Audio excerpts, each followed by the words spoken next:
तर पूजा खेडकरच्या पुण्यामधल्या घरी 2 तासांपासून पोलिसांचा तपास सुरू आहे। गेट ओलांडून पोलीस बंगल्याच्या आत गेले। नवी मुंबईतील ट्रक क्लीनरचं अपहरण केल्या प्रकरणामध्ये आता ही कारवाई सुरू आहे। नवी मुंबईमध्ये सिमेंट मिक्सरचा खेडेकरच्या कारला धक्का लागला होता। पूजा खेडकरच्या आईवर अपहरणाचा काल गुन्हा दाखल झालाय। थेट आपण पुण्यामध्ये जाऊयात आमचे प्रतिनिधी योगेश बोरसे यांच्याकडे। योगेश, आत्ताची काय अपडेट आहे? गेल्या 2 तासांपासून पुण्यातील चतुर्शृंगी पोलिसांचं पथक याच पूजा खेडकरच्या घरी दाखल झालेलं आहे। 2 वाजता हे पथक या ठिकाणी दाखल झालं होतं। साधारणतः 2 तासांपासून हे पथक या ठिकाणी चौकशी करताना पाहायला मिळतंय।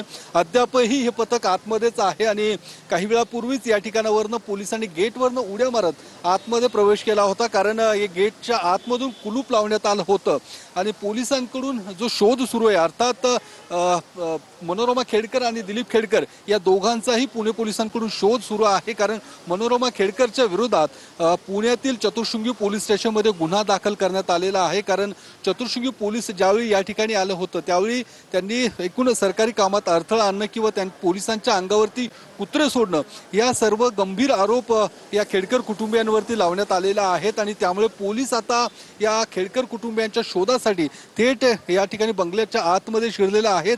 काही वेळापूर्वीच या ठिकाणी या बंगल्यात असणाऱ्या केअरटेकरची देखील पोलिसांनी चौकशी केलेली आहे आणि जे पुणे विद्यापीठातले कर्मचारी होते, जे पंच म्हणून या ठिकाणी आणले गेलेले आहेत, त्यांना देखील आता आतमध्ये घेण्यात आलेलं आहे। काही गोष्टींची जप्ती देखील पुणे पोलिसांकडून करण्यात आलेली आहे आणि पुणे पोलिसांकडून साधारणतः 2 तासांपासून या संपूर्ण प्रकरणाची चौकशी सुरू असल्याचं समजतंय।